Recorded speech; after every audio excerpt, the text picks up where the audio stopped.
Φίλες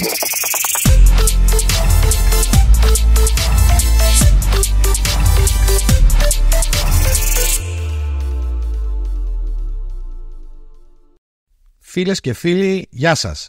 Ακόμη μία ελληνική παραγωγή, η διαδικτυακή μας εκπομπή, στις οθόνες σας. Μία εκπομπή αφιερωμένη στην Ελλάδα της υπαίθρου και τους πρωταγωνιστές της.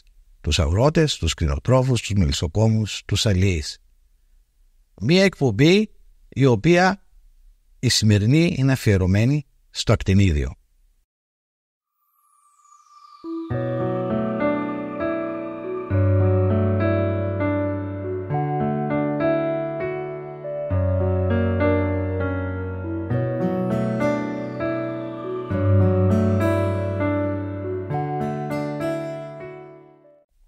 Καλεσμένο της σημερινής ελληνική παραγωγή της εκπομπής μας έχουμε ένα πρόσωπο ιδιαίτερα αγαπητό στον αγροτικό κόσμο και ευρέως γνωστό, διότι γκουγκλάρω ακτινίδιο, μου βγάζει το όνομά του. Γράφω στο YouTube ακτινίδιο, μου βγάζει πάλι το όνομά του. Περίπου πανελλαδικά 10.000 ακτινιδιοπαραγωγοί υπάρχουν. Οι 6.000 είναι γεγραμμένοι στο κανάλι του. Ένα πρόσωπο συνυφασμένο με την καλλιέργεια της ακτινιδιάς, είναι γεωπόνος, είναι τεχνικός σύμβουλος στην Gingold Ελλάς και φυσικά καλλιεργητής. Γι' αυτό και γνωρίζει πολλά περισσότερα εμπειρικά. Έχουμε στο στούντιο την τιμή και τη χαρά να φιλοξενούμε τον κύριο Αθανάσιο Πισαλίδη. Καλώς ήρθες, Σάκη. Να είσαι καλά, Χρήστο, ευχαριστώ πολύ για την πρόσκληση. Λοιπόν, είχαμε να πω καλύτερα πώς προέκυψε αρχικά, πριν πάμε στις ερωτήσεις, πώς προέκυψε αρχικά η ενασχόληση και η δημιουργία βίντεο στο YouTube. Καταρχήν ευχαριστώ πολύ για την πρόσκληση. Θέλω να ευχηθώ στο καινούργιο σου εγχείρημα καλή επιτυχία. Είμαι σίγουρος ότι θα πάει καλά, διότι ο παραγωγικός κόσμος της χώρας πάσχει από ενημέρωση, πάσχει από πληροφόρηση και πιστεύω τέτοιες εκπομπές και τέτοια κανάλια του δίνουν την ευκαιρία να ενημερωθεί, να μάθει και να γίνει καλύτερος παραγωγός. Τώρα, απαντώντας στο ερώτημά σου, θέλω να σου πω ότι κάπως έτσι ξεκίνησα και εγώ. Δηλαδή, πριν από 8 χρόνια διέκρινα και διέβλεψα ένα κενό ενημέρωσης στους ακτινιδοπαραγωγούς της χώρας, ψάχνοντας όλοι να βρουν πληροφορίες, γιατί τότε ξεκίνησε η άνθηση, ας το πούμε, του ελληνικού ακτινιδίου και όλοι ψάχνονταν να βρουν πληροφορίες πάνω στην καλλιέργεια. Και το μόνο που βρίσκανε στο Google ήταν κάποιες μακροσκελείς και βαρετές, ας το πούμε, εργασίες, κάποια διδακτορικά, κάποια μεταπτυχιακά, τα οποία καταλαβαίνεις ότι για έναν μέσο παραγωγό είναι λίγο δύσκολο να καθίσει να διαβάσει εξειδικευμένους όρους, ορολογίες, σελίδες επί σελίδων, και ενώ είναι πολύ πιο εύκολο και κατανοητό να δει σε κινούμενη, σε εικόνα, με την ησυχία του, στο σπίτι του, με την άνεσή του, να δει κάποιες καλλιεργητικές φροντίδες, κάποιες πληροφορίες τέλος πάντων, μέσω από μία εικόνα. Αυτό προσπάθησα να κάνω, να του δώσω με απλά λόγια και κατανοητά κάποιες πληροφορίες που αφορούσαν την καλλιέργεια, και μετά από 8 χρόνια φτάσαμε εδώ που είμαστε. Πιστεύω πήγαμε αρκετά καλά. Και θέλω να ελπίζω ότι βοήθησα αρκετό κόσμο, δίνοντάς το έτσι με απλά και κατανοητά λόγια κάποιες χρήσιμες πληροφορίες. Να κάνω και λίγο χιούμορ. Είσαι για μένα προσωπικά που σε παρακολουθώ, είσαι ο Χατζηπαναγής, είσαι και Ηρακλάκιας, ο Χατζηπαναγής του ακτινιδίου. Βέβαια, εντάξει, είναι η ιερουσιλία να με συγκρίσει τώρα με το μεγάλο Βάσκια, αλλά το δέχομαι, ευχαριστώ πολύ. Είναι από τις μεγαλύτερες φιλοφρονίες που μου έχουν κάνει. Να είσαι καλά. Λοιπόν, πάμε τώρα στα σοβαρά ζητήματα που έχουν να αντιμετωπίσουν η παραγωγή και θα αναφερθώ σε ένα δυσάρεστο γεγονός που έλαβε χώρα αρχές Μαρτίου και δεν μιλάω κάτι εκτός από δηλαδή κάτι διαφορετικό από ζημιές στην παραγωγή και την ισχυρή χαλαζόπτωση που έπληξε την πόλη σου, να πω ότι σε την Πιερία, έτσι, και προκάλεσε μεγάλες ζημιές στα κτηνίδια. Ναι. Πες μας δύο λόγια. Όντως ήταν κάτι πρωτόγνωρο αυτό που συνέβη στις αρχές Μαρτίου.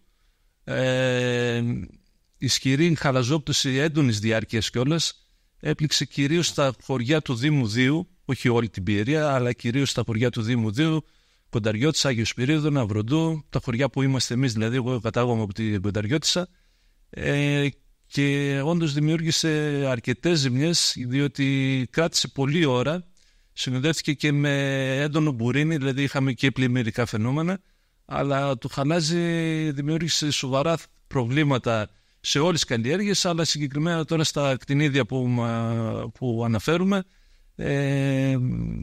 χτύπησε πολύ άσχημα τις βέργες παραγωγικές. Ευτυχώς, αν πω ένα όχι ευχάριστο, αλλά τέλος πάντων κάτι το οποίο δεν δημιούργησε καθολική ζημία, ήταν ότι ήταν σχετικά νωρίς, δηλαδή δεν είχαν χτυπήσει τα μάτια, οπότε δεν έσπασε, ας το πούμε, βλασταρά και καρποφόρα. Απλά πλήγωσε πάρα πολύ άσχημα τις παραγωγικές βέργες, τις οποίες φαίνονται χαρακτηριστικά, δηλαδή στις εικόνες, στις φωτογραφίες που τραβήξαμε εκείνη την περίοδο, 2 μέρες, 3 μέρες μετά, μπορεί να δει ο καθένας πόσο άσχημα χτυπήθηκαν αυτές οι βέργες. Τώρα είμαστε στο στάδιο της έκπληξης των οφθαλμών. Περιμένουμε να δούμε τα αποτελέσματα, να δούμε κατά πόσο αυτό θα επηρεάσει και την βλάστηση και την καρποφορία, πώς θα αντιδράσει το φυτό σε αυτό το ισχυρό σοκ που πέρασε. Αλλά ήταν όντως ένα... Αν δεν απατώμε ήταν 4-5 Μαρτίου, αρχές. Ναι, ήταν πολύ νωρίς. Στην ουσία τέλη Φεβρουαρίου εδώ που τα λέμε έτσι, δηλαδή ήταν... δεν δικαιολογείται εκείνη την περίοδο να έχουμε χαλάσει και όμως είχαμε. Θα ήθελα να μας πεις ποια είναι η θεματική έκταση της καλλιέργειας της ακτινιδιάς και το σύνολο της παραγωγής στη χώρα. Ναι, η καλλιεργούμενη έκταση σύμφωνα με τα στοιχεία των δηλώσεων ΩΣΔΕ το 2023 ανέρχεται κάτι παραπάνω από 135.000 στρέμματα, λίγο παραπάνω. Από αυτά, αν θέλουμε έτσι να τα κατατάξουμε, τα κατανείμουμε γεωγραφικά στη χώρα, τη μερίδα του Λέοντος την καταλαμβάνει η Πιερία περίπου με 35.000 στρέμματα. Μετά ακολουθούν με 20, 21, 22.000 στρέμματα η Καβάλα και η Άρτα. Έπεται η Μαθία που είμαστε και εδώ. Και μετά η Πέλα, η Μαθία με γύρω στα 20.000 και αυτή. Και μετά η Πέλα με 10.000. Μετά καλλιεργείται ακτινίδιο επίσης σε αρκετά μεγάλη έκταση και στην Ξάνθη. Το δέλτα του Ποινιού οπωσδήποτε, Πυργετό, Εγάνη, όλα τα χωριά εκεί πέρα. Καβάλα. Η Καβάλα είπαμε, ναι, η Καβάλα είναι στη δεύτερη θέση στην ουσία. Ναι. Όταν λέμε Καβάλα βασικά εννοούμε τη Χρυσούπολη, έτσι, το δέλτα του Νέστου εκεί πέρα. Ναι. Και υπάρχουν και στη Λαμία, Σπιρχιάδα καλλιεργείται ακτινίδιο. Και τα τελευταία χρόνια έχει γίνει και μια ευρύτερη διασπορά της καλλιέργειας σε πολλούς νομούς, αλλά τα κυριότερα παραγωγικά κέντρα είναι αυτά που είπαμε. Στην ουσία είναι 3 βασικά κέντρα, με επίκεντρο την Κεντρική Μακεδονία, την Καβάλα με την Ξάνθη και την Άρτα με το Αγρίνιο. Αυτά είναι τα 3 βασικά κέντρα, με διάφορες άλλες διάσπαρτες περιοχές που καλλιεργείται το ακτινίδιο. Σάκη, κόστος εγκατάστασης, ό,τι γνωρίζουμε. Αν θες μπορούμε να πούμε και τις αποδόσεις, ναι. Χρήστο, που είχαμε περίπου ναι. Αυτό το διάστημα, και να δώσουμε λίγο και το μέγεθος της καλλιέργειας πέρα από στρεμματικά. Η παραγωγή το 2022 ήταν περίπου στις 320.000 τόνους. Το 23 πέρυσι πέσαμε στους 250 με 260, γιατί υπήρχαν κάποια θέματα με ακαρπία, δεν είχαμε καλή έκπτυξη οφθαλμών, ο χειμώνας δεν ήταν ο απαιτούμενος, οπότε είχαμε μία πτώση. Φέτος, σαν την τρέχουσα χρονιά δηλαδή του 2024, αναμένουμε αποδόσεις παρόμοιες του 2022, δηλαδή στους 320, μπορεί και 350, και η τάση είναι αυξανόμενη. Δηλαδή αυτά είναι περίπου τα μεγέθη του σαν απόδοση, τέλος πάντων. Κατέχουμε ποια θέση παγκοσμίως, το γνωρίζουμε? Βεβαίως, η θέση που κατέχει η χώρα. Τώρα εδώ πρέπει να ανοίξουμε μια παρένθεση και να πούμε, γιατί υπάρχει μια παρανόηση μεταξύ των παραγωγών, ποια θέση ακριβώς κατέχει η χώρα όσον αφορά την καλλιέργεια του ακτινιδίου. Η νούμερο 1 χώρα στον κόσμο, αλλά είναι εκτός συναγωνισμού, είναι η Κίνα, η οποία, να σου δώσω καταλάβεις, παράγει περίπου το 50% της παγκόσμιας παραγωγής. Αν πούμε ότι η παγκόσμια παραγωγή είναι κοντά στα 5 εκατομμύρια τόνοι, τους 2,5 περίπου τους παράγει η Κίνα. Αλλά επειδή δεν συμμετέχει στην εξαγωγή, γιατί υπάρχει όλη αυτή η ποσότητα καταναλώνεται εσωτερικά, άρα δεν επηρεάζει, ας το πούμε, την παγκόσμια αγορά η Κίνα. Αν εξαιρέσουμε την Κίνα, μετά η δεύτερη χώρα παγκοσμίως είναι η Νέα Ζηλανδία, που περίπου στους 600-650 τόνους. Μετά στην δεύτερη ή τρίτη θέση, ανάλογα πώς το βλέπει ο καθένας, είναι η Ιταλία, που έχει γύρω στους 400.000 τόνους, και έπεται η Ελλάδα με 300, όπως είπαμε, 30-350.000 τόνους. Τώρα, αυτό είναι βέβαια συνολικές ποσότητες ακτινιδίων που περιλαμβάνουν και τα κίτρινα και τα πράσινα και τα κόκκινα. Αν πούμε τώρα και εξειδικεύσουμε την θέση της χώρας όσον αφορά το πράσινο ακτινίδιο, εκεί τα πράγματα αλλάζουν, διαφοροποιούνται και αυτομάτως ανεβαίνουν με μία, μπορεί και δύο θέσεις. Δηλαδή, εμείς παράγουμε 320.000 τόνους, αλλά αυτοί οι 320-330.000 τόνοι είναι πράσινα ακτινίδια. Να αντιθέσει με τους Ιταλούς που παράγουν 400.000, αλλά δεν είναι 400.000 πράσινα ακτινίδια, είναι και κίτρινα. Οπότε αν θέλουμε να πούμε πόσα πράσινα ακτινίδια παράγει η χώρα, ναι, εκεί είμαστε στη δεύτερη θέση μετά τη Νέα Ζηλανδία, που ενδεχομένως τα επόμενα χρόνια να περάσουμε και στην πρώτη θέση. Ωραία. Δώσε μας μια εικόνα για το κόστος της εγκατάστασης και το κόστος παραγωγής επιγραμματικά. Εντάξει, είναι μια, να το πούμε εξ αρχής, είναι μια ακριβή καλλιέργεια. Είναι μια ακριβή εγκατάσταση, διότι απαιτείται υποστήλωση, απαιτείται, δεν είναι όπως τα υπόλοιπα δέντρα τα οποία αγοράζουμε μόνο το φυτό και το σύστημα άρδευσης και τελειώσαμε. Εδώ χρειάζεται τσιμεντοκολόνες, χρειάζονται σίδερα, αντιρρίδες, σύρματα, πάρα πολύ υλικό, με αποτέλεσμα όλο αυτό να ανεβάζει το κοστολόγιο εγκατάστασης αναστρέμα πάνω από τις 3.000 ευρώ με νούμερα, με δεδομένα σημερινά. Καταλαβαίνεις ότι είναι ένα κόστος το οποίο δεν το έχει καμία άλλη υπαίθρια καλλιέργεια. Έτσι, είναι ακριβό το κόστος. Τώρα, αν θέλουμε να πούμε ένα κόστος καλλιέργειας ετήσιο για ένα παραγωγικό δέντρο ενήλικο, εκεί το νούμερο μπορεί να ξεκινήσει από 400-500 ευρώ το στρέμμα και δεν έχει ταβάνι, δυστυχώς. Δηλαδή υπάρχουν περιοχές που ξοδεύουν και παραγωγοί που ξοδεύουν πολύ περισσότερα χρήματα από αυτά που είπαμε, τα 400-500, γιατί είναι και ειδικές συνθήκες. Υπάρχουν παθογόνα τα οποία απαιτούν ιδιαίτερη μεταχείριση, υπάρχουν περιοχές που χρειάζονται εξειδικευμένα λιπάσματα, οπότε εκεί μετά μπορεί να... και υπάρχει και σπατάλη εδώ που τα λέμε έτσι, να τα λέμε και αυτά. Εκεί μπορεί να ανέβουν και στα 1.000 ευρώ και στα 1.100 ευρώ το στρέμμα ετησίως. Αλλά αν θέλουμε έτσι να είμαστε μετριοπαθείς και να πούμε ένα νούμερο το οποίο να είναι εφικτό, νομίζω ότι ένα κόστος μεταξύ 500 και 600 ευρώ το στρέμμα είναι αυτό που πρέπει. Πώς έχουν διαμορφωθεί οι τιμές παραγωγού, να πω, την τελευταία δεκαετία, για να έχουμε έτσι μια εικόνα?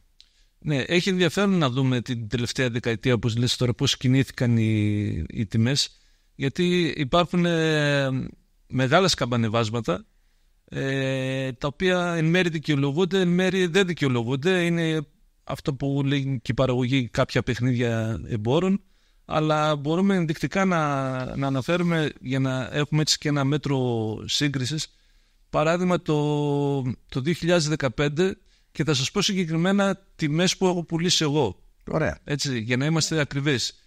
Αυτά μπορεί να ταιριάζει με κάποιους άλλους, μπορεί και όχι. Καταρχήν, όταν μιλάμε για τιμή στο ακτινίδιο, αυτό πρέπει να το καταλάβει ο παραγωγός και να το περάσουμε λίγο στο θεατή που μας λέει. Δεν μιλάμε για ένα τυποποιημένο προϊόν. Δηλαδή δεν είναι η αξία που έχει αυτό το προϊόν, δεν είναι κάτι το οποίο μπορούμε να γκουγκλάρουμε παράδειγμα ή να μπούμε σε μια μηχανή αναζήτηση και να πούμε πόσο κοστίζει το ακτινίδιο. Δεν υπάρχει αυτό, γιατί μιλάμε για ένα φρούτο το οποίο έχει πολύ μεγάλη παραλλακτικότητα, υπάρχουν διαβαθμίσεις, υπάρχουν μικρά ακτινίδια, μεσαία, μεγάλα ακτινίδια τα οποία είναι ποιοτικά, άλλα που δεν είναι ποιοτικά, που έχουν ζάχαρα, που δεν έχουν. Δηλαδή είναι πάρα πολλοί παράμετροι που κρίνουν μία τιμή ενός ακτινιδίου. Επίσης, όσο και να σου φανεί περίεργο, η περιοχή παραγωγής παίζει σημαντικό ρόλο στην τελική τιμή. Δηλαδή υπάρχουν περιοχές στην Ελλάδα που επειδή είναι από αυτή την περιοχή, η τιμή είναι πολύ πιο ακριβή από μία γειτονική περιοχή. Είναι ένα περίεργο φαινόμενο που επικρατεί, αλλά επικρατεί.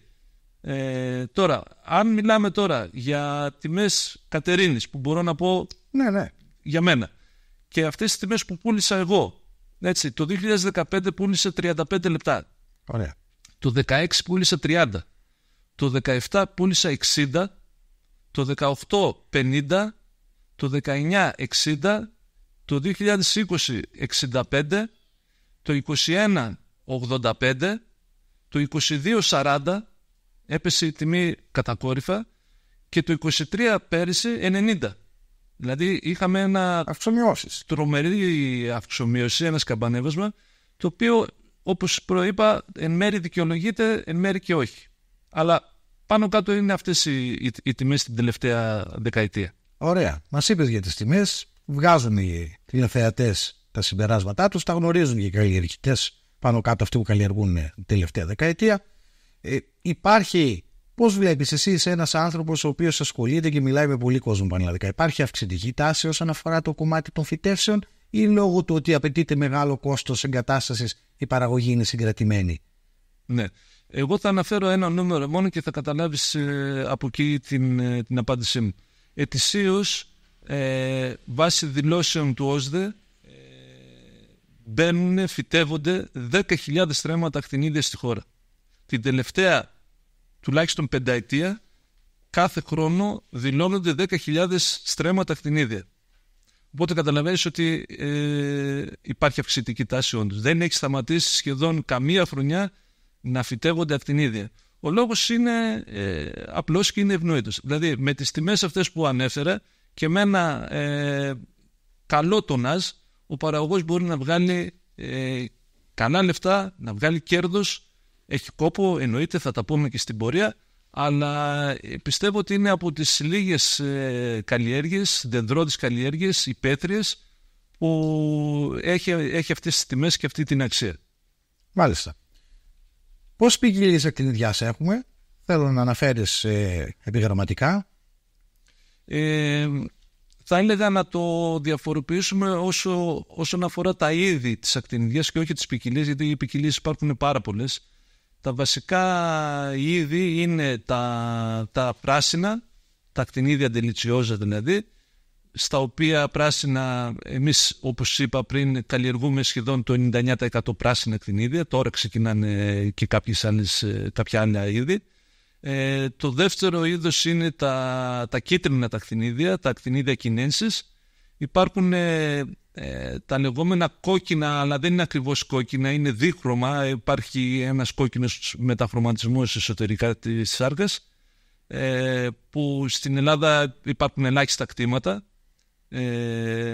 Και τελευταία υπάρχουν και τα kiwi berries που ονομάζονται. Είναι κάτι μικρά ακτινιδάκια σαν σαν σταφύλια, ας το πούμε, τα οποία δεν καλλιεργούνται στην Ελλάδα, αλλά αυτά τα 4 βασικά είδη είναι που καλλιεργούνται στον κόσμο λίγο ή πολύ. Όσον αφορά τις εξαγωγές, είναι βίωνα τα μηνύματα και ποιες είναι οι χώρες στις οποίες εξάγουμε? Κοιτάξτε, οι εξαγωγές του ακτινίδιο καταρχήν είναι ένα καθαρά εξαγώγημο προϊόν. Δυστυχώς ο Έλληνας δεν το γνωρίζει, δεν το καταναλώνει τόσο πολύ. Οπότε σχεδόν από το 80, το 90% της ποσότητας εξάγεται. Ενδεικτικά να αναφέρω ότι οι περσινές εξαγωγές, αν είχαμε περίπου 250-260.000 τόνους, οι 200.000 τόνοι εξήχθησαν. Δηλαδή καταλαβαίνεις ότι το νούμερο είναι πολύ μεγάλο, δηλαδή το ποσοστό εξαγωγής είναι πάρα πολύ μεγάλο. Οι χώρες που εξάγουμε σαν Ελλάδα κυρίως είναι ευρωπαϊκές χώρες, δηλαδή με νούμερο 1 χώρα εξαγωγής στην Ισπανία, η Ιταλία, η Αγγλία, τα Βαλκάνια. Εξάγουμε επίσης και στη Μέση Ανατολή. Τα τελευταία χρόνια έχουν ανοίξει και κάθε χρόνο ανοίγονται και καινούργιες αγορές. Πέρυσι άνοιξε η αγορά της Ινδίας, βέβαια για άλλους λόγους, διότι υπήρχε το εμπάργκο στα ιρανικά ακτινίδια, με αποτέλεσμα να στραφεί η Ινδία σε εμάς και να ζητήσει ακτινίδια. Όντως πήγαμε ακτινίδια εκεί. Βέβαια φέτος συνέβη το εξής, ότι ήρθε το εμπάργκο στο Ιράν, οπότε οι εξαγωγές μας στην Ινδία μειωθήκανε, αλλά ταυτόχρονα άνοιξε η αγορά της Βραζιλίας, άνοιξε η αγορά του Ισραήλ. Γενικά ανοίγουν πολλές αγορές.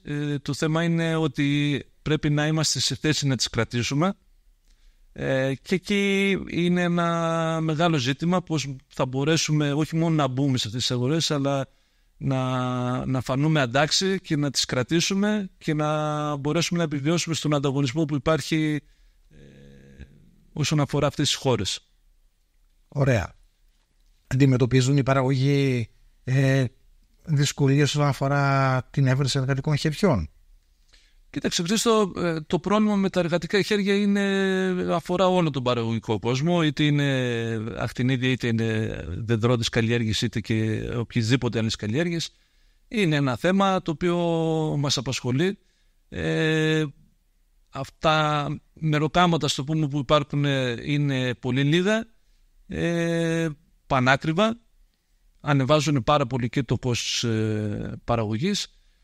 Ένα ευχάριστο, θα έλεγα, που διακρίνω τα τελευταία χρόνια, ειδικά στην Πιερία, είναι ότι άρχισε εκ των πραγμάτων, θα πω, εξ ανάγκης, άρχισε να ενεργοποιείται η οικογένεια, η ελληνική οικογένεια. Δηλαδή βλέπεις ότι μετέχει πλέον σχεδόν όλη η οικογένεια στην παραγωγική διαδικασία, είτε είναι η συγκομιδή, αλλά και όχι μόνο. Δηλαδή και βλέπεις οικογένειες να πηγαίνουν να αραιώνουν, ζευγάρια να κλαδεύουν, να δένουν. Αυτό είναι κάτι ευχάριστο, και όπως είπα, μπορεί να έγινε εξ ανάγκης, επειδή δεν υπάρχουν μεροκάματα ή είναι ακριβά, αλλά συμβαίνει. Το ακτινίδιο θέλει εξειδικευμένα χέρια. Δεν θέλουμε απλούς εργάτες, γιατί ακούω ότι θα κάνουμε ενέργειες, να έρθουν εργάτες, ξέρω εγώ, από άλλες χώρες, από την Ασία, την Αφρική, δεν ξέρω από πού. Δεν είναι μια δουλειά που χρειάζεται ένα ανειδίκευτο εργάτη, χρειάζεται εξειδικευμένο. Δηλαδή πρέπει να ξέρει ο άλλος τι πρέπει να κάνει στο κτήμα μέσα. Όλοι αυτοί που αν έρθουν θα χρειαστεί χρόνος να εκπαιδευτούν. Αυτό είναι το δύσκολο. Γι' αυτό πιστεύω ότι η λύση πρέπει να δοθεί χώρια και να μην περιμένουμε τον εργάτη που θα έρθει από το εξωτερικό. Πρέπει να ενεργοποιηθούμε εμείς οι ίδιοι. Οικογενειακά, τα παιδιά μας, εμείς οι ίδιοι, οι γυναίκες μας, τέλος πάντων με η ίδια μέσα. Συνοπτικά, τις καλλιεργητικές φροντίδες που απαιτούνται? Οι καλλιεργητικές φροντίδες είναι, αν πούμε, να ξεκινήσουμε από χειμερινές επεμβάσεις. Μια βασική φροντίδα είναι το κλάδεμα, το χειμερινό κλάδεμα, το οποίο από αυτό να ξέρεις ότι εξαρτάται σε ένα πολύ μεγάλο βαθμό το τελικό αποτέλεσμα και σαν παραγωγή, ύψος παραγωγής, αλλά και σαν ποιότητα. Δηλαδή καλή επιλογή της βέργας, των οφθαλμών, αυτό παίζει πολύ σημαντικό ρόλο. Και ένας λόγος παραπάνω, αυτό που είπε προηγουμένως, δηλαδή τα εργατικά χέρια, δηλαδή να φέρω έναν ανειδίκευτο εργάτη να με κλαδέψει, θα αποτύχει. Μπορεί να κλαδέψει, αλλά δεν ξέρει τι να κλαδέψει, άρα πρέπει να μάθει. Μετά το κλάδεμα ακολουθεί το δέσιμο των βεργών πάνω στα σύρματα. Πρέπει να υπάρχει μια συγκεκριμένη απόσταση βέργας με βέργα για να έχουμε ένα καλό αποτέλεσμα. Μετά πηγαίνουμε στο αρέωμα των λουλουδιών που πρέπει να γίνει πριν την ανθοφορία. Ακολουθεί ένα δεύτερο αρέωμα μετά την ανθοφορία στα ακτινίδια, στους καρπούς οι οποίοι δεν γονιμοποιήθηκαν. Ακολουθεί μετά όχι ένα αλλά αρκετά θερινά κλαδέματα. Το ακτινίδιο πρέπει να φωτίζεται και να αερίζεται για να αποφύγουμε καταρχήν μυκητολογικές προσβολές, βακτηριολογικές και μυκητολογικές προσβολές, αλλά και να βελτιώσουμε πάρα πολύ την ποιότητά του. Αλλά θα πάει τον ήλιο, θέλει αέρα, οπότε είμαστε αναγκασμένοι, υποχρεωμένοι να κάνουμε θερινά κλαδέματα για να μπορέσει δηλαδή ο καρπούς να αεριστεί και να φωτιστεί. Μετά έχουμε, όπως και σε όλη τη δροκομεία, λιπάσεις, φυτοπροστασία, ζυζανιοκτονία, είτε χορτοκοπή είτε χημική, και καταλήγουμε εν τέλει στη συγκομιδή, η οποία παρεμπιπτόντως είναι η πιο ευχάριστη από όλες τις εργασίες. Τώρα μαζεύεις τα ακτινίδια που έχεις κάνει κόπο. Ναι, σίγουρα, και είναι και μια ευχάριστη διαδικασία. Δηλαδή, όποιοι έχουν μαζέψει ακτινίδια, δεν έχει καμία σχέση η συγκομιδή ακτινιδίων, ας πούμε, με τα ροδάκινα που έχετε εδώ πέρα στη Βέρεια. Είναι πολύ πιο εύκολη, πιο καθαρή, πιο ευχάριστη. Εμείς το συνδυάζουμε, ας πούμε, έτσι σαν εκδρομή, πώς να το πω. Είναι πολύ ευχάριστη διαδικασία. Και παίζει ρόλο και η εποχή συγκομιδής. Δεν έχει ούτε ζέστη. Ακριβώς. Ένας λόγος είναι αυτός. Είναι τέλος Οκτωβρίου, οι συνθήκες είναι ίδιες. Χαίρεσαι να μαζεύεις. Ακριβώς, χαίρεσαι να μαζεύεις. Εν κατακλείδη, ποια είναι τα βασικά προβλήματα που αντιμετωπίζει η καλλιέργεια? Εδώ αυτό είναι ένα σοβαρό ζήτημα εδώ τώρα και θέλω λίγο να σταθούμε λίγο στα βασικά προβλήματα, γιατί δέχομαι συνεχώς όλο αυτό το διάστημα ερωτήσεις του τύπου για πες με Ζεσάκη, να επενδύσουμε στο ακτινίδιο, έχει μέλλον το ακτινίδιο, βλέπω μπαίνουν πολλά ακτήματα, τι να κάνουμε? Η απάντησή μου είναι ότι για να απαντήσουμε αν έχει μέλλον το ακτινίδιο στη χώρα, θα πρέπει να εντοπίσουμε ποια είναι τα βασικά προβλήματα. Αφού τα εντοπίσουμε, θα πρέπει να δούμε αν υπάρχουν λύσεις σε αυτά τα προβλήματα. Γιατί αν δεν υπάρχουν λύσεις, δεν υπάρχει μέλλον. Άρα μπορούμε να ξεκινήσουμε με τα βασικά προβλήματα που τουλάχιστον εντοπίζω εγώ στην καλλιέργεια. Το νούμερο ένα πρόβλημα είναι ότι μιλάμε για μια μονοκαλλιέργεια με πράσινα ακτινίδια. Και αυτά με μια συγκεκριμένη ποικιλία από την ευρέως γνωστή τη Hayward. Αυτό τώρα γιατί είναι πρόβλημα? Βασικά είναι ένα δεντροκομικό παράδοξο αυτό. Δεν υπάρχει πουθενά αλλού σε καμία δεντροκομική καλλιέργεια το σύνολο σχεδόν της παραγωγής να προέρχεται από μία ποικιλία. Δεν υπάρχει. Εσείς καλλιεργείτε εδώ ροδάκινα και έχετε 15 ποικιλίες. Αντίστοιχα τα κεράσια, τα μήλα, τα κλάδια, οποιαδήποτε καλλιέργεια δεντροκομική έχει πολλές επιλογές. Εδώ δεν υπάρχει καμία επιλογή, υπάρχει μόνο μία ποικιλία και ένα είδος συγκεκριμένα. Δηλαδή και μία ποικιλία, η Hayward, και ένα είδος του πράσινου. Αυτό σημαίνει ότι έχουμε λίγες εμπορικές επιλογές, δηλαδή απευθυνόμαστε μόνο σε ένα συγκεκριμένο κοινό το οποίο καταναλώνει μόνο πράσινο ακτινίδιο. Δεν μπορούμε να καλύψουμε κανένα άλλο κοινό, ούτε αυτό που θέλει κάποιο άλλο πράσινο αλλά πιο πρώιμο, λίγο πιο όψιμο, ή κάποιο κοινό το οποίο επιθυμεί κίτρινο ακτινίδιο, πόσο μάλλον κόκκινο ακτινίδιο. Αυτά κατευθείαν εκ των πραγμάτων είναι εκτός, γιατί δεν έχουμε να δώσουμε αυτά τα ακτινίδια. Λοιπόν, και ένα δεύτερο που εντοπίζω είναι ένας υπαρκτός κίνδυνος να βρεθούμε στον αέρα που λέμε, εάν συμβεί κάτι σε αυτή την ποικιλία. Δεν ξέρουμε αύριο τι μας ξημερώνει. Υπάρχει έντονη μεταστροφή, ας το πούμε, του κλίματος. Δημιουργούνται προβλήματα που δεν υπήρχαν τα προηγούμενα χρόνια και φοβάμαι ότι αν κάτι συμβεί στην συγκεκριμένη ποικιλία θα αντιμετωπίσουμε σοβαρό πρόβλημα, γιατί δεν υπάρχει εναλλακτική. Άρα αυτό που πρέπει να κάνουμε είναι διασπορά κινδύνου. Θα πούμε στην πορεία τι μπορεί να γίνει. Ένα δεύτερο πρόβλημα είναι οι ανεξέλεγκτες φυτεύσεις που γίνονται παντού χωρίς κάποιο κεντρικό σχεδιασμό. Εγώ γίνομαι δέκτης σχεδόν καθημερινά τηλεφωνημάτων από διάφορες περιοχές της χώρας που θέλουν να βάλουν ακτινίδια γιατί ακούνε ότι πάει καλά το ακτινίδιο, και όντως πάει καλά. Αλλά δεν είναι όλες οι περιοχές καλές για να μπουν ακτινίδια και δεν μπορούν να ευδοκιμήσουν το ακτινίδιο σε όλες τις περιοχές. Άρα πρέπει να υπάρχει προσοχή στο πού μπαίνουν τα κτήματα. Τώρα, αυτό δυστυχώς δεν υπάρχει κάποιος κεντρικός σχεδιασμός είτε από το κράτος ή από κάποιον φορέα, οπότε καταλαβαίνεις ότι υπάρχει μια αναρχία, μια ασυδοσία και υπάρχει ανεξέλεκτη φύτευση παντού, τα οποία θα τα βρούμε μπροστά μας αυτά βέβαια. Το τρίτο είναι η έλλειψη καλλιεργητικής τεχνογνωσίας, με αποτέλεσμα αυτό το πράγμα να υποβαθμίζει την ποιότητα των παραγόμενων ακτινιδίων.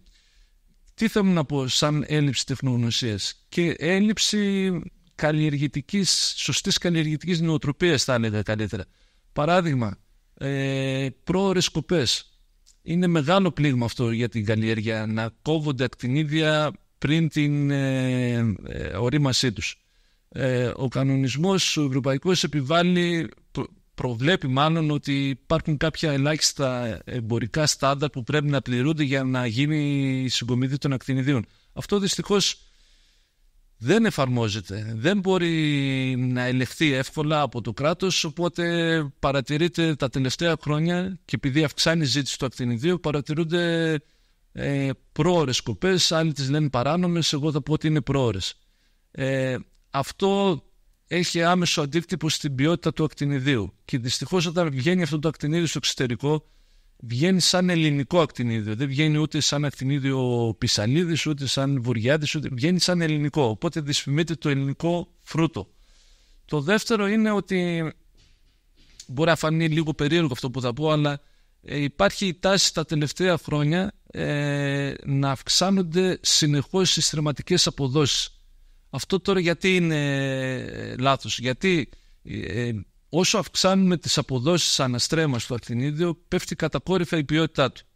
Δηλαδή ο δείκτης, ένας ποιοτικός δείκτης που λέγεται ξηρά ουσία, είναι αντιστρόφως ανάλογος με την ποσότητα που παράγει ένα δέντρο ή ένα στρέμμα, τέλος πάντων. Λιπάσεις,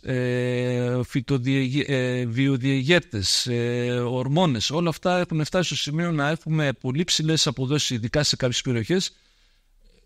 Όμως τα ακτινίδια αυτών των περιοχών ή από αυτά τα κτήματα να μην είναι ποιοτικά, και φαίνεται αυτό στη συντήρησή τους, φαίνεται στη γεύση τους. Άρα πρέπει να είμαστε λίγο πιο συγκρατημένοι στις αποδόσεις. Το τρίτο που λέω εγώ ότι υπάρχει έλλειψη καλλιεργητικής τεχνογνωσίας είναι οι υπερλιπάσεις και οι λιπάσεις σε άκερο χρόνο, σε άκερη περίοδο, οι οποίες και αυτές δημιουργούν πρόβλημα στην ποιότητα του ακτινιδίου. Ένα τέταρτο θέμα που θέλω οπωσδήποτε να το θίξουμε σαν βασικά προβλήματα είναι η έλλειψη υποδομών για να υποστηριχθεί αυτή η πολύ μεγάλη παραγωγή που έχουμε και που θα έχουμε τα επόμενα χρόνια, που αφορούν τους ψυκτικούς θαλάμους. Οι ψυκτικοί θάλαμοι στη χώρα, με δεδομένα επίσημα, αν πούμε ότι όλοι οι ψυκτικοί θάλαμοι ήταν διαθέσιμοι για να μπουν τα ακτινίδια μέσα, επαρκούν μόνο για το 50% της παραγωγής. Το υπόλοιπο 50% είναι εκτεθειμένο, είναι στον αέρα. Εντάξει. Το ακτινίδιο έχει μια ιδιαιτερότητα, δεν καταναλώνεται αμέσως από το δέντρο, όπως σχεδόν το σύνολο των υπολείπων δεντροδών καλλιεργειών. Άρα πρέπει, από τη στιγμή που θα συγκομιστεί, πρέπει κάπου να μπει, να παρκαριστεί που λέω εγώ, να παραμείνει για ένα χρονικό διάστημα από 1 μήνα μέχρι και 7-8 μήνες κάπου στα ψυγεία δηλαδή, και μετά να βγει, να πουληθεί και να πάει στον καταναλωτή. Όταν μόνο το 50% της παραγόμενης ποσότητας μπορεί να παρκαριστεί, το υπόλοιπο τι θα γίνει? Αυτό είναι σοβαρό θέμα και φοβάμαι σε μια δύσκολη χρονιά με υπερπαραγωγή και με ένα μειωμένο ενδιαφέρον που μπορεί να υπάρξει από ξένους αγοραστές, Ιταλούς, Ισπανούς, Βαλκάνιους, εκεί μπορούν να αντιμετωπίσουν σοβαρό πρόβλημα. Αυτό δεν ξέρω πώς πρέπει να το διαχειριστεί το κράτος με κάποια προγράμματα που πρέπει να τρέξουν, αλλά πρέπει οπωσδήποτε να γίνουν νέοι, μεγαλύτεροι ψηφιακοί χώροι, γιατί αλλιώς θα έχουμε θέμα. Το πέμπτο βασικό πρόβλημα που αντιμετωπίζω, και ένα παραπάνω τώρα με την ενασχόλησή μου, δηλαδή με την Gin Gold, που ταξιδεύω και στο εξωτερικό, πηγαίνω και στην Ιταλία και σε άλλες χώρες, βλέπω ότι δυστυχώς το ελληνικό ακτινίδιο δεν έχει αυτό που λέμε brand name. Δηλαδή δεν έχει ενώ είναι πολύ καλό ποιοτικά, καλό ακτινίδιο, καλύτερο του ανταγωνισμού. Σας λέω ότι όντως είναι καλύτερο ποιοτικά. Δεν μπορούμε αυτό όμως να το κεφαλαιοποιήσουμε, γιατί δεν υπάρχει brand name. Ή αυτό το brand που υπάρχει είναι πολύ υποδιέστερο έναντι του ανταγωνισμού. Θα σου δώσω ένα χαρακτηριστικό παράδειγμα για να καταλάβεις. Εμείς σαν εταιρεία, σαν Gin Gold, υπάρχει μια κεντρική διαχείριση των ακτινιδίων, είτε παράγονται στην Ιταλία, είτε στην Ισπανία, είτε στην Ελλάδα ή οπουδήποτε αλλού στον κόσμο. Αυτά βγαίνουν στον καταναλωτή σαν Gin Gold, αλλά στο τελάρο ή στη συσκευασία λέει ποια είναι η χώρα από πού προέρχονται. Δηλαδή λέει produced in Greece ή produced in Italy κτλ. Όταν η εταιρεία προσπαθεί να πουλήσει τα ελληνικά ακτινίδια, τα Gin Gold ελληνικής παραγωγής, όμως ο τελικός αγοραστής απαιτεί από την εταιρεία χαμηλότερη τιμή. Είναι τρελό αυτό που συμβαίνει. Δηλαδή του λέει η Gin Gold ότι ξέρεις τι, μπορώ να σου διαθέσω 1 κιλό ακτινίδια. Από πού είναι? Από την Ελλάδα. Θα μου κάνεις έκπτωση. Γιατί να σου κάνω έκπτωση?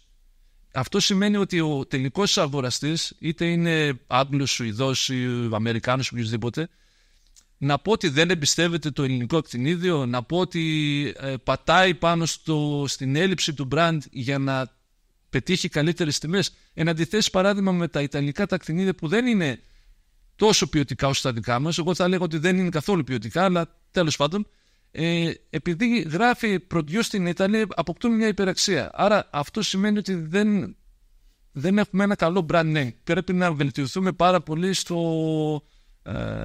σε αυτό που λέγεται brand name εμπορικά, για να μπορέσουμε να κεφαλαιοποιήσουμε την ποιότητα που όντως έχουμε.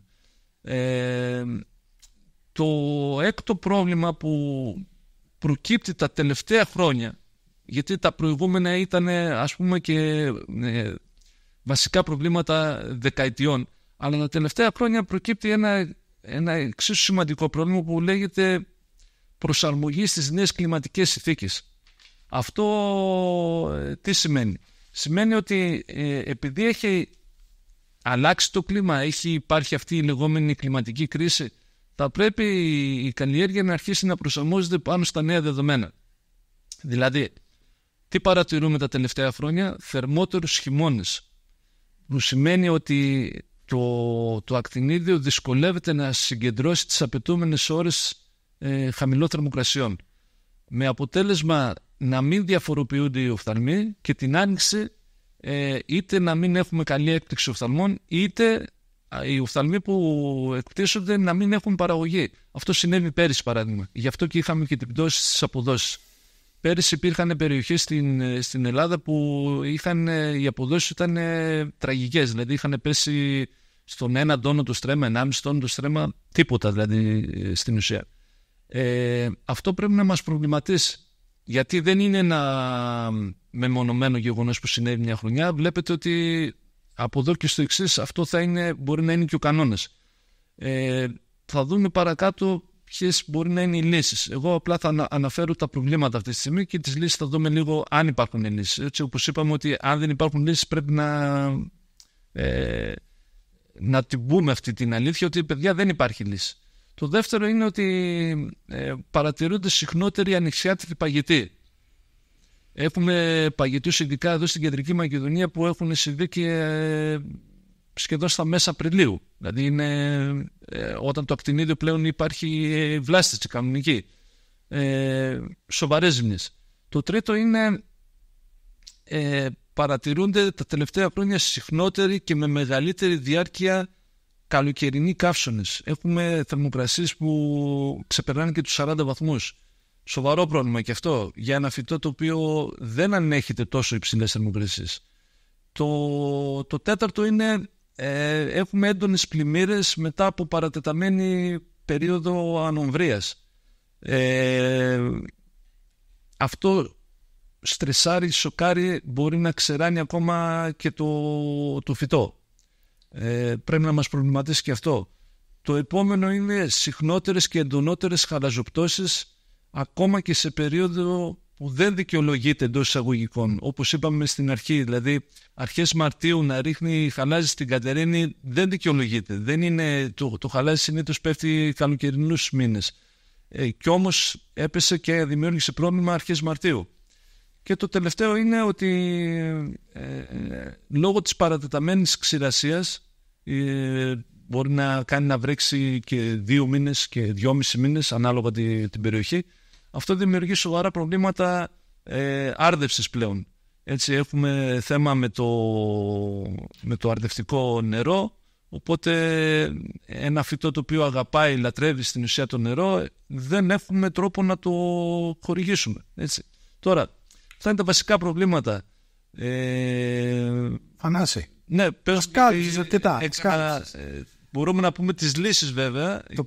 Υπάρχουν λύσεις πάνω στο θέμα, αλλά πες μου αν χρειάζεται να συνεχίσουμε με την εταιρεία που και είσαι τεχνικός σύμβουλος, την Gene Gold Ελλάς, και να μιλήσουμε λίγο για την κυτρινόσαργη ποικιλία.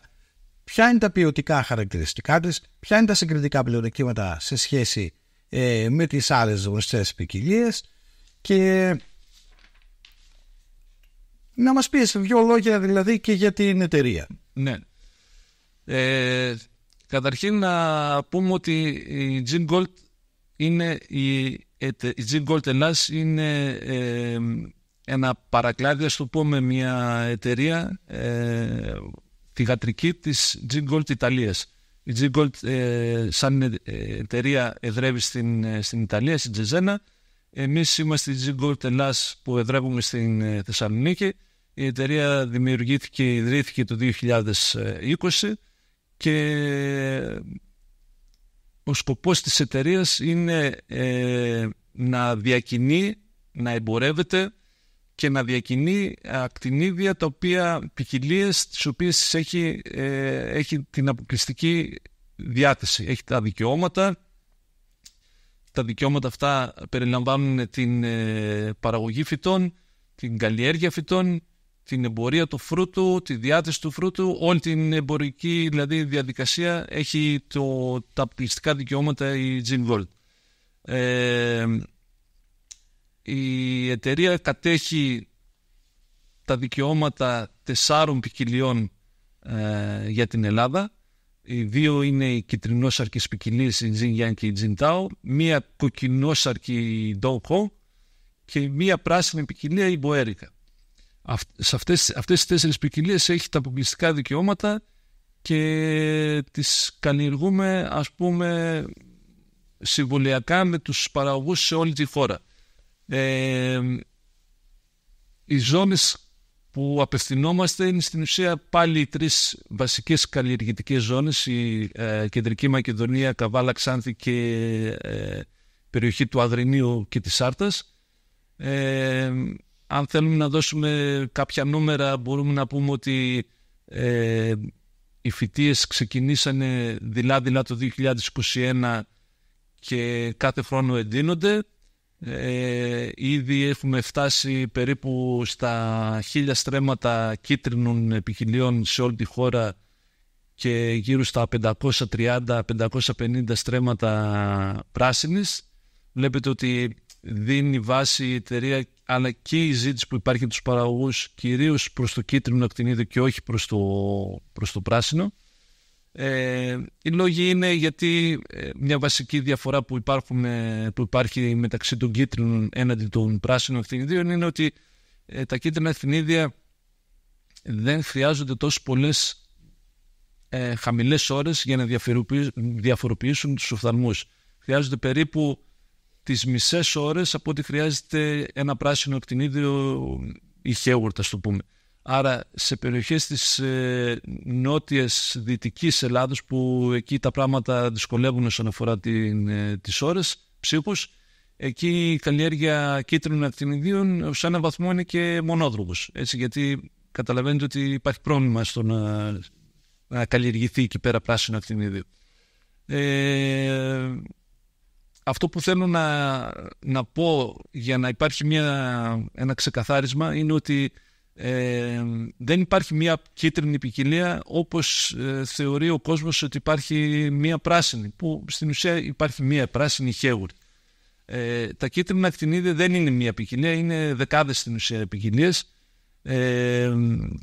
Το χαρακτηριστικό τους γνώρισμα, πέρα από το καλλιεργητικό που είπα ότι έχουν χαμηλότερες απαιτήσεις σε ώρες ψύχους, είναι ότι όλες οι ποικιλίες αυτές είναι σε λεγόμενα club, δηλαδή είναι συμβολιακές ποικιλίες, δεν είναι ελεύθερες, δεν μπορεί δηλαδή οποιοδήποτε να καλλιεργήσει οπουδήποτε, πρέπει να πάρει την έγκριση από την εταιρεία, είτε αυτή λέγεται Gingold είτε οποιαδήποτε άλλη εταιρεία, και όταν θα υπάρχει αυτή η συνεννόηση, ας το πούμε, μεταξύ του παραγωγού και της εταιρείας, τότε και μόνο μπορεί να καλλιεργήσει αυτές τις ποικιλίες. Η προϋπόθεση για να καλλιεργηθεί οποιαδήποτε ποικιλία κίτρινη ή και κόκκινη που βάζει η εταιρεία στην Ελλάδα είναι η έκταση να είναι 10 στρέμματα και πάνω, όχι μικρότερο των 10 στρεμμάτων, και να υπάρχει δείκτη κάλυψης σε αυτές τις καλλιέργειες, δηλαδή να υπάρχει αντιχαλαζικό δείκτη ή πλαστικό δείκτη, γιατί μιλάμε για ευαίσθητες ποικιλίες όσον αφορά την ηλιακή ακτινοβολία, άρα χρειαζόμαστε ένα δείκτη σκίασης,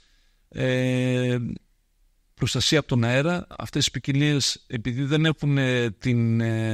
έχουν ευνούδι όπως έχει Hayward, είναι πιο ευαίσθητοι στο να πάθουν ζημιά από τον αέρα όταν αρχίζουν και τρίβονται τα ακτινίδια μεταξύ τους. Άρα χρειαζόμαστε ένα δίκτυο προστασίας ακόμα και από τον αέρα.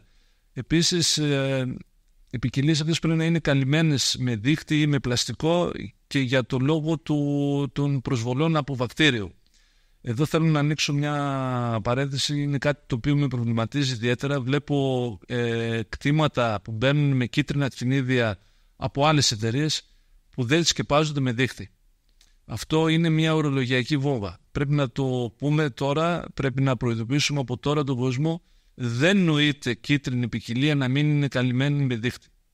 Και δεν είναι ο λόγος το χαλάζι μόνο. Το χαλάζι είναι το αυτονόητο. Εντάξει, αυτό αν θέλει κάποιος το βάζει, αν θέλει ας μην το βάλει.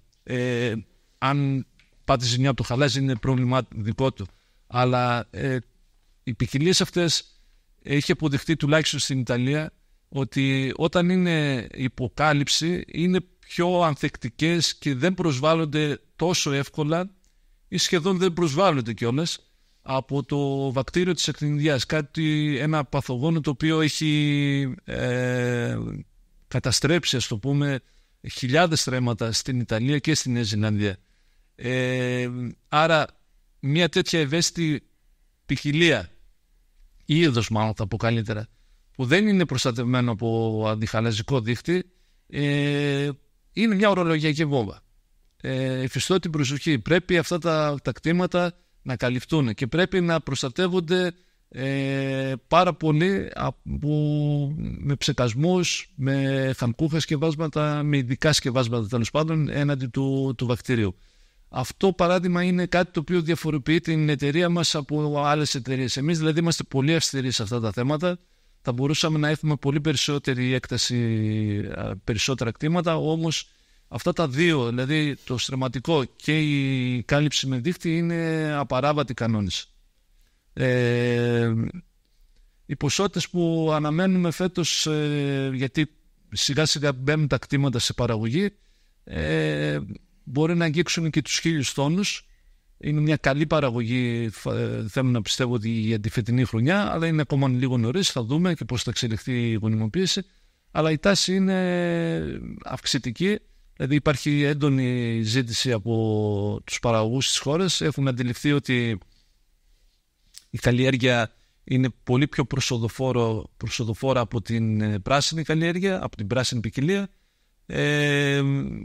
Ο καταναλωτής του ζητάει το κίτρινο το ακτινίδιο, δυστυχώς δεν μπορεί να το βρει γιατί υπάρχουν λίγα, αλλά οι τιμές είναι πολύ υψηλότερες και όσον αφορά τον παραγωγό και το συσκευαστήριο και τον έμπορο. Όλοι δηλαδή παίρνουν πολύ περισσότερα χρήματα από ό,τι τα πράσινα. Βέβαια χρειάζεται εξειδικευμένο πρόγραμμα. Αυτό το παρέχει η εταιρεία, θέλω να πω, στους παραγωγούς. Παρέχει μια τεχνική κάλυψη, οποιαδήποτε πληροφορία, και το τελικό προϊόν καταλήγει στην εταιρεία. Αυτό πρέπει να το τονίσουμε, ότι δεν μπορούν αυτά τα ακτινίδια να εμπορευτούν οπουδήποτε εκτός από το δίκτυο της εταιρείας, της Zinvolt. Εμείς συνεργαζόμαστε με τοπικούς φορείς, είτε ιδιώτες είτε συνεταιρισμούς. Καλύπτουμε γεωγραφικά όλη τη χώρα, δηλαδή υπάρχουν συνεργαζόμενοι φορείς που παραλαμβάνουν για μας τα ακτινίδια στις εγκαταστάσεις τους, τα διαλογίζουν, τα μαζεύουν, τα διαλογίζουν, τα ψήφουν, τα συσκευάζουν και τα αποστέλνουν. Υπάρχουν τα συνεργαζόμενοι αυτοί φορείς που ξεκινάνε από το Αγρίνιο, στη Βέρεια, στην Επισκοπή, συγκεκριμένα στη Μαρίνα, στο Μπυργετό, στην Καβάλα. Υπάρχουν δηλαδή παντού, στα κύρια σημεία τέλος πάντων που καλλιεργείται το ακτινίδιο, υπάρχουν οι φορείς που συνεργαζόμαστε, που είναι αρμόδιοι στο να παραλαμβάνουν και να διαχειρίζονται αυτά τα ακτινίδια. Θανάση, να σε ευχαριστήσουμε που παρευρέθηκε στο στούντιο της Ελληνική Παραγωγή, ενημέρωσες κατάλληλα τον κόσμο. Χρήστο, ευχαριστώ και εγώ.